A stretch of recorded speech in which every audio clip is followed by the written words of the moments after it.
Hello दोस्तों, हमने पिछले वीडियो में क्या पढ़ा था कि मैट्रिक्स के बारे में जो जनरल नॉलेज है उसकी हमने बातें की थी। मैट्रिक्स कैसे बनाई जाती है और किस प्रकार से उसको रिप्रेजेंट किया जाता है।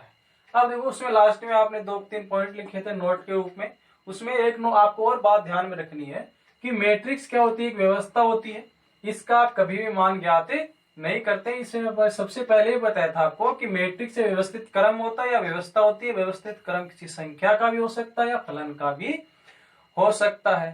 तो अब ये व्यवस्था होती है, इसका मान ज्ञात नहीं कर सकते। जैसे देखते हैं, जैसे आपने मैट्रिक्स ए ली, जैसे 1 2 3 4। अब आप चाहते हो, जैसे मान लेते हैं इस मैट्रिक्स का मान आप सोल्व करते हो तो 2 आता है, लेकिन कभी भी आपने लिखा कि कभी भी मैट्रिक्स का मान ज्ञात नहीं कर सकते, क्योंकि ये सिर्फ एक व्यवस्था होती है संख्याओं की कि संख्याओं को किस प्रकार से हम व्यवस्थित करते हैं। तो इसका आप कभी भी मान ज्ञात नहीं कर सकते हैं किसी भी मैट्रिक्स का। अब देखते हैं अगला टॉपिक। अगला आपका टॉपिक क्या है? आयु का क्रम।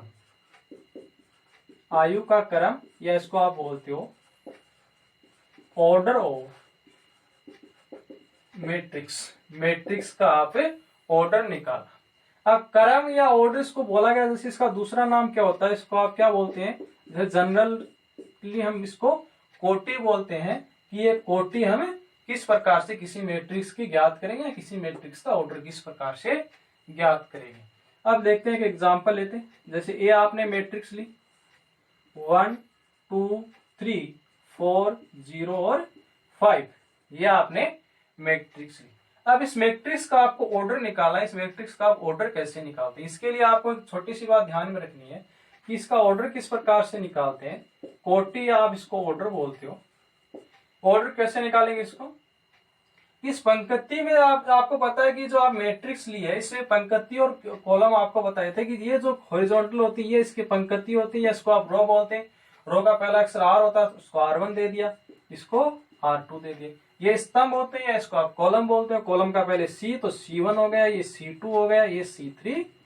इसका मतलब पंक्ति की संख्या 2, स्तंभों की संख्या 3 है। तो अब इसका फॉर्मूला क्या बन जाएगा? इसका बन जाएगा पंक्तियों की संख्या इनटू स्तंभों की संख्या, या आप इसको बोलते हो नंबर ऑफ रोज या number of columns. Rows, number of rows, पंक्ति की संख्या और कॉलम की संख्या। इसको इसी प्रकार से लिखना, जो आपने बीच में मल्टीप्लाई का साइन लगाया, इससे पहले हमेशा पंक्ति की संख्या थी, इसके बाद में ही स्तंभों की संख्या थी। ये आपका ऑर्डर ज्ञात करने का फॉर्मूला है। तो ऑर्डर ज्ञात करने, पंक्ति की संख्या, पंक्ति आपने गिन ली कि पंक्ति कितने 1 और 2, तो पंक्ति की संख्या आपके पास 2 हो गई। या और कॉलम कितने आपके पास 1 2 3, तो कॉलम कितने हो गए आपके पास 3। तो ये किसी मैट्रिक्स का क्या आ गया आपका ऑर्डर। जो आपने मैट्रिक्स ली उसका ऑर्डर कितना आ गया 2 × 3। अब ये ऑर्डर आपने ऑर्डर निकाला, ये लिखेंगे कहा? जो आप मैट्रिक्स लेते हो उसके आपका जो राइट हैंड है, उसका जो राइट हैंड की तरफ जो कॉर्नर है मैट्रिक्स का, नीचे की तरफ, यहाँ क्या लिखते हैं हम? इसका ऑर्डर लिखते हैं। ये हो गई आपकी मैट्रिक्स की कोटि। तो हमेशा मैट्रिक्स कोटि राइट हैंड की तरफ जो नीचे वाला कॉर्नर है वहां पे लिखा जाता है। अब देखो, आपने ऑर्डर ज्ञात करना तो सीख लिया, कैसे ऑर्डर ज्ञात करते हैं। अब देखते हैं कि आयु में अवयवों की संख्या कैसे ज्ञात करते हैं। Number of element in A matrix, जो आप मैट्रिक्स लेते हो उसके अंदर कितने अवयव है उसकी संख्या आप किस प्रकार से ज्ञात करते हो, उससे हम एग्जाम्पल द्वारा समझेंगे। जैसे आपने एग्जाम्पल एक लिया कि एग्जाम्पल है मैट्रिक्स ए लेते हैं, जैसे 1 0 1 2 3 4, यह आपने एक मैट्रिक्स ली। अब आपने इसका ऑर्डर ज्ञात करना तो सीख लिया कि इसका ऑर्डर कैसे ज्ञात करते हैं। ऑर्डर कैसे ज्ञात करते हैं कि पंक्तियों की संख्या पहले लिखते हैं, पंक्तियां आपके पास 2 हैं, और स्तंभों की संख्या बाद में लिखते हैं, स्तंभों की संख्या 3। तो इसका ऑर्डर तो आपके पास है, ये आ गया कि भाई इस पंक्ति का ऑर्डर तो ये है। अब इसके अंदर आप क्या ज्ञात करेंगे? अवयवों की संख्या ज्ञात करेंगे। अवयवों की संख्या कैसे ज्ञात करते हैं? तो मैट्रिक्स में अवयवों की संख्या मैट्रिक्स में अवयवों की संख्या कैसे ज्ञात करती है, इसके लिए आपको छोटी सी बात ध्यान में रखनी है। इसमें भी वही है कि जो पंक्तियों की संख्या और स्तंभों की संख्या उन दोनों को यदि आप मल्टीप्लाई कर दोगे तो आपके पास क्या आ जाएंगे कि इस जो मैट्रिक्स है इसके अंदर कितने अवयव है उसकी संख्या आ जाएगी। तो इसको लिख सकते हो number of rose into number of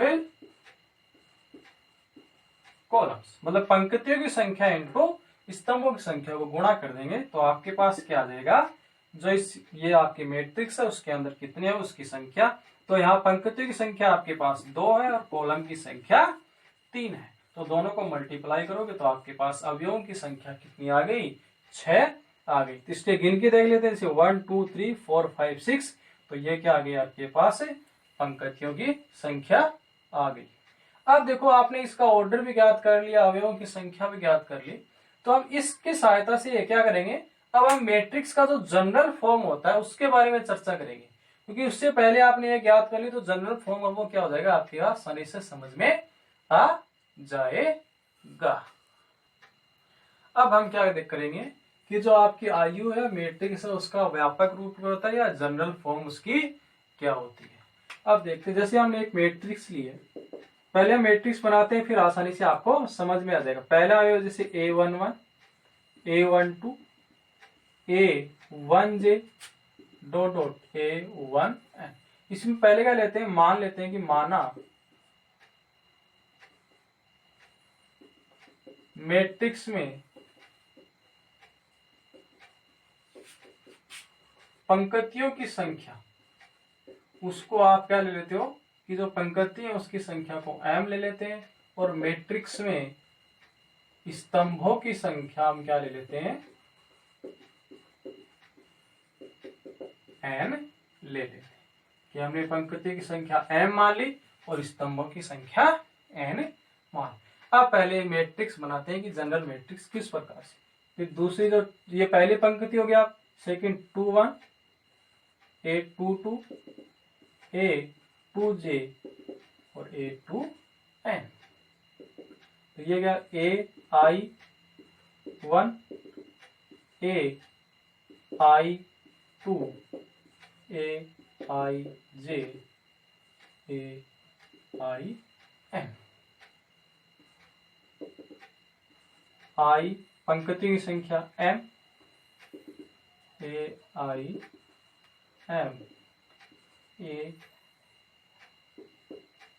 AIMN।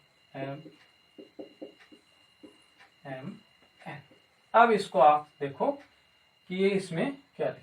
अब आपने लिखा है पहले A11 A12 AIJ AIN, पंक्ति हो गया, पहली पंक्ति दूसरी पंक्ति तीसरी पंक्ति, इस प्रकार से ये m पंक्ति स्तंभ हो गए, पहला स्तंभ दूसरा स्तंभ तीसरा स्तंभ हुई और ये nवा स्तंभ, इस प्रकार। तो आपने पहले 1, क्योंकि पहली पंक्ति चल रही तो पहली 1 1 1, इसका मतलब ये जो पहले वाला ये पंक्तियों की संख्या को रिप्रेजेंट करता है। अब देखो स्तंभ क्या है, ये स्तंभ पहला स्तंभ, फिर ये सेकंड आ गया, फिर ये थर्ड आ गया, तो यहां से आपके पास ये जे है, ये यहां से आपको पता लग रहा है कि ये जे किसको रिप्रेजेंट करता है, कि ये जे है वो स्तंभों की संख्या को रिप्रेजेंट करता है। अब इस प्रकार से देखते हैं, इस प्रकार से आपके क्या होती है, ये पहली पंक्ति ये दूसरी, कॉलम तो वही है, पहला कॉलम दूसरा, पहला कॉलम ही चल रहा है, 1 1 आ रहा है, पंक्ति क्या आ रही है, पहली पंक्ति आ रही फिर दूसरी आ गई फिर आई, तो इसका मतलब आई यहाँ किसको रिप्रेजेंट करता है, पंक्तियों की संख्या को रिप्रेजेंट करता है। तो अब आपने ऑर्डर पहले निकालना सीख लिया। ऑर्डर कैसे निकालते हैं, ऑर्डर पहले पंक्तियों की संख्या और गुणा स्तंभों की संख्या, ये आपका जो क्या हो गया किसी मैट्रिक्स का ऑर्डर हो गया। तो हम जनरल फॉर्म में ऑर्डर क्या हो जाता है मैट्रिक्स का, m गुणा n हो गया, तो ये इसका मैट्रिक्स का ऑर्डर हो गया। अब आपको पता है कि पंक्तियों की संख्या को आप i से रिप्रेजेंट हो रहा है, यहाँ पे स्तंभों की संख्या को j से रिप्रेजेंट कर रहे हैं, इसका मतलब इस जो मैट्रिक्स बना इसमें जनरल अवयव क्या हो गया आपका AIJ हो गया। तो AIJ में क्या करेंगे, I का मान क्या हो गया पंक्तियों की संख्या और J किसको कर रहा है स्तंभों की संख्या को, तो यहाँ से आप I का और J का मान रखते जाओगे तो आपके पास जो भी आप मैट्रिक्स प्राप्त करना चाहते हो मैट्रिक्स आपको प्राप्त हो जाएगी। अब देखते हैं अवयव। अब इसके अंदर आपने जो पढ़ा था उसमें भी आपने अवयव की जो ये इसके अंदर लिखे हुए मैट्रिक्स ये सारे क्या होते हैं इसके अवयव होते हैं तो क्या हो गए A11 A12 और इस प्रकार से आपके पास क्या हो गया AMN। ये क्या हो गए मैट्रिक्स के अवयव हो गए। इसको आप क्या बोलते हो मैट्रिक्स के अवयव। ये मैंने आपके बता दिया कि इसके अंदर जो भी आप मान लिखते हो उसको क्या बोलते हैं मैट्रिक्स के अवयव बोलते हैं। अब ये जो आपने AIJ लिखा है ये इसका जनरल अवयव और ये जनरल अवयव है। इसके अंदर जो ये I है ये किसको रिप्रेजेंट करता है। I क्या करता है पंक्तियों की संख्या, पंक्तियों की संख्या को रिप्रेजेंट करता है। क्योंकि आपने इसमें देखा कि ये जो पंक्तियां बढ़ रही है पहली पंक्ति ये दूसरी है तीसरी इसमें आई पंक्ति आ गई क्योंकि ये मान आपका सेम चल रहा है। इसी प्रकार जे किसको करता है स्तंभों की संख्या को रिप्रेजेंट करता है। इसका मतलब पहले आई का मान रखोगे तो वो पता लग जाएगा और जे का मान रखोगे आई और जे का मान रखोगे तो पता लग जाएगा कि ये जो अवयव है वो कौन सी पंक्ति और किस स्तंभ का है। ये हो गया। अब आपने ऑर्डर ज्ञात कर, अब क्या करते हैं जो आपने मैट्रिक्स से जनरल फॉर्म कैसे शॉर्ट फॉर्म कैसी हो जाएगी क्योंकि ए मैट्रिक्स है इसमें जनरल अवयव क्या आपके पास AIJ है तो जनरल अवयव हो गया AIJ और इसकी कोटि कितनी है M इंटू M क्योंकि यहाँ आप I का मान रखो और J का मान रखो तो आपके पास मैट्रिक्स प्राप्त हो जाएगी। तो ये हो गया इसका जनरल अवयव का मान। ऑर्डर आपने निकालना सीख लिया। ऑर्डर कैसे निकालते हैं पहले पंक्तियों की संख्या लेते हैं गुणा के बाद में स्तंभों की संख्या लेते हैं। अब आपने जो दूसरा ज्ञात और किया था कि जो मैट्रिक्स है उसमें अवयवों की संख्या कैसे ज्ञात करें। तो अवयवों की संख्या का यहाँ जनरल फॉर्म क्या हो जाएगा मैट्रिक्स में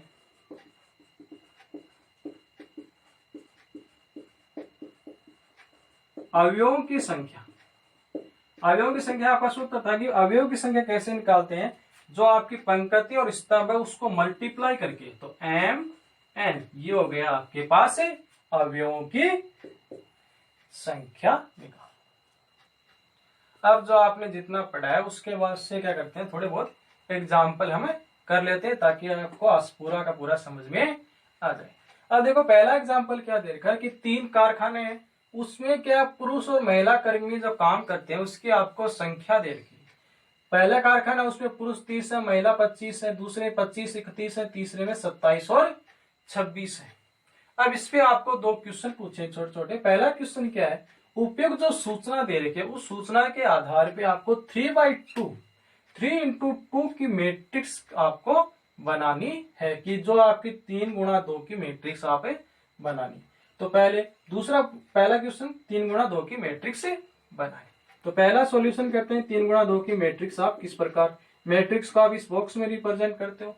3 गुणा 2 का मतलब आपके पास कितनी है जो पंक्तियों की संख्या है वो 3 है स्तंभों की संख्या आपके पास 2 है क्योंकि पहले पंक्तियों की संख्या उसके बाद में स्तंभों की संख्या। तो जो आपको सूचना दे रखी है उसके आधार पे बनाते हैं। पहले कारखाने में 30 पुरुष दूसरे में 25 तीसरे में 27 महिला 25 31 और 26। तो देखो ये जो आपकी पहली ये पंक्ति है पहली ये दूसरी ये हो गई तीसरी इसका मतलब 3 पंक्ति तो हो गई। इसका ऑर्डर कितना है 3/2 ये इसका ऑर्डर है। तो आपको और ये आपके क्या हो गए कॉलम C1 और ये C2। तो आपको पता चल गया जो आपने मैट्रिक्स बनाई है वो 3 गुणा 2 की मैट्रिक्स। तो इस प्रकार से आप मैट्रिक्स को रिप्रेजेंट कर सकते हैं। सेकेंड क्वेश्चन क्या पूछा आपको कि तीसरी पंक्ति और दूसरे स्तंभ वाली प्रविष्टि क्या दर्शाती है कि तीसरी पंक्ति और दूसरे स्तंभ का जो अवयव है प्रविष्टि का मतलब अवयव है वो क्या दर्शाता है। तीसरी पंक्ति पहली दूसरी तीसरी ये तीसरी पंक्ति और दूसरा स्तंभ तो दोनों में कौन सा अवयव आ रहा है ये 26। तो यह 26 क्या दर्शाता है जो तीसरा कारखाना है उसमें महिलाओं की संख्या को दर्शाता है। तो ये क्या करता है कि जो आपके पास तीसरी पंक्ति और दूसरे स्तंभ वाली प्रविष्टि कारखाना थर्ड में महिला कर्मियों की संख्या को दर्शाती है और वो महिला कर्मियों की संख्या कितनी है आपके पास से 26 है। ये हो गया आपका पहला एग्जाम्पल। अब देखो सेकंड एग्जांपल हम क्या करें कि सेकंड एग्जांपल है कि एक मैट्रिक्स में अवयवों की संख्या 12 है, तो इसकी संभव जो कोटियां हैं वो आपको बतानी। एक मैट्रिक्स है, उसमें बता दी कि टोटल अवयव 12 है, तो वो मैट्रिक्स आप बनाओगे वो कितने कितने ऑर्डर की बन सकती है ये आपको बताना है। तो इसका ऑर्डर कैसे निकालते हैं, आप किसी मैट्रिक्स का ऑर्डर निकालते हैं m इंटू एन। तो ये जो पहला ऑर्डर निकालते हैं m इंटू एन, ये पंक्तियों की संख्या, स्तंभों की संख्या। और अवयवों की संख्या किस प्रकार से निकालते हैं कि दोनों जो m पंक्तियों की संख्या और स्तंभों की संख्या है उसको मल्टीप्लाई करके निकालते हैं। इसका मतलब जो अवयव है वो आपके पास कितने हैं, 12। इसका मतलब दो संख्या आपके पास यहाँ एक m और एक n, दो संख्याओं को गुणा करने पे आपके पास क्या हो रहा है, 12 प्राप्त हो रहा है। तो हम पता कर ले कि कौन कौन सी वो दो संख्याएं हैं जिसको गुणा करने पे आपको 12 प्राप्त होता है। जैसे आपने 12 को 1 से गुणा किया तो भी आपको 12 प्राप्त हो रहा है, और 1 को 12 से गुणा किया तो भी आपको 12, 6 से 2 को तो भी 12, 2 को 6 से तो भी 12, और 4 को 3 से तो भी 12 हो रहा है, और 3 को 4 से तो भी आपके पास 12 प्राप्त हो रहा है। अब जो ऑर्डर है वो कैसे निकालते हैं, पहले पंक्तियों की संख्या बाद में स्तंभों की संख्या। देखो यहाँ पे आपको साफ दिख रहा है कि जो गुणा से पहले पंक्तियों की संख्या आती है, गुणा के बाद में स्तंभों की संख्या आती है। तो यहाँ से आपके पास कितने ऑर्डर, कितने प्रकार की मैट्रिक्स बन सकती हैं, 6, 2, 2, 4 और 2, 6 प्रकार की आपके पास मैट्रिक्स बन सकती है। तो संभावित इसके ऑर्डर क्या हो गए आपके पास, संभावित ऑर्डर की मैट्रिक्स पहली क्या हो गई 12 इंटू 1, दूसरी होगी 1 इंटू 12, तीसरी होगी 6 इंटू 2, 2 इंटू 6, और 4 इंटू 3 और 3 इंटू 4। तो इस प्रकार से आपके पास क्या है, संभावित 6 प्रकार की आप जिसके अंदर 12 अवयव होते हैं उसकी आप मैट्रिक्स बना सकते हो। यहाँ देख लो इसमें क्या है कि इसमें पहले क्या देखिए पंक्तियों की संख्या और बाद में क्या देखिए आपको स्तंभों की संख्या। ये देखिए इसमें क्या देखा आपको, पंक्तियों की संख्या तो इसमें कितनी है, 1 है, और स्तंभों की संख्या कितनी है, 12। मतलब जैसे 1, 2, 3, 4, 6, 7, 8, 9, 0, 2, 3। देखो तो इसमें पंक्तियों की संख्या कितनी है, सिर्फ एक पंक्ति है आपके पास टोटल, और स्तंभों की संख्या कितनी है 1, 2, 3, 4, 9, 10, 11 और 12। तो ये कितनी की हो गई 1 इंटू 12 ऑर्डर की आपके पास क्या हो गई मैट्रिक्स हो गई। इस प्रकार से आप इसको क्या कर सकते हो। अब देखो तीसरे एग्जाम्पल में आपको क्या पूछा है कि एक 2 इंटू 3 की मैट्रिक्स है, मतलब उसका ऑर्डर दे रखा है 2 गुणा 3 क्रम की मैट्रिक्स है। मैट्रिक्स आपके पास जनरल फॉर्म ये होता है, लिखिए जिसके लिए आपको अवयव है उसका, आपको भी आपने मैट्रिक्स पढ़ी थी उसका जनरल अवयव आपके पास क्या था ए आई जे। इसका मतलब आई और जे का मान रखोगे तो यहां से आपके पास क्या आएंगे, हर अवयव का मान ज्ञात कर सकते हो। तो आपको क्या बनाना है 2 इंटू 3 की मैट्रिक्स बनानी है, और उसके लिए जनरल अवयव आपको दिए दे रखा, तो यहाँ आई और जे के मान रखते जाओ और यहाँ से अवयव के मान ज्ञात करते जाओ। तो आई क्या करती है पंक्तियों की संख्या को, और ये स्तंभों की संख्या को रिप्रेजेंट करता है। तो यहाँ से हम एक जनरल मैट्रिक्स ले लेते हैं 2 इंटू 3 की। तो A11 मतलब आई का मान 1, जे का मान 1, पहला अवयव A12। इसमें पंक्तियों की संख्या कितनी है 2 है, और स्तंभों की संख्या कितनी है इसमें 3 है। तो A13 पहला स्तंभ, दूसरा स्तंभ, तीसरा स्तंभ। पंक्तियों की संख्या सिर्फ 2 है तो पहली होगी, दूसरी A21, A22, A23। तो 2 इंटू 3 की आपके पास मैट्रिक्स बन गई। अब प्रत्येक अवयव का मान निकाल दो और इसके अंदर रख दो, तो आपके पास 2 इंटू 3 की मैट्रिक्स आ जाएगी। उस अवयव का मान निकालने के लिए आपको इसकी परिभाषा दे रखी है। तो आई का मान रखा 1, जे का मान रखा 1, तो पहला अवयव आ गया 2 इंटू 1 प्लस 1 आ गया 3। A12 2 आई का मान 1, जे का मान 2, तो ये आ गया आपके पास 4। A13 आई का मान कितना आपके पास 1 और जे का मान कितना है 3, तो ये हो गया आपके पास 5। इसी प्रकार ये A21 2 इंटू आई का मान 2 है, जे का मान 1 है, तो ये हो गया आपके पास 5। A22 2 इंटू आई का मान भी 2 और जे का मान भी 2, तो ये हो गया आपके पास इसका मान 6, A 2 3, 2 इंटू आई का मान 2 है और J का मान 3 है, तो ये हो गया आपके पास 7। तो प्रत्येक अवयव का आपके पास मान आ गया, और ये जिस जिस अवयव का मान है वहां उसको मान पुट कर देंगे, तो आपके पास 2 इंटू 3 की मैट्रिक्स आ गई। पहला अवयव 3 4 5, ये 5 6 7, तो ये आपके पास क्या आ गई 2 इंटू 3 की मैट्रिक्स आ गई।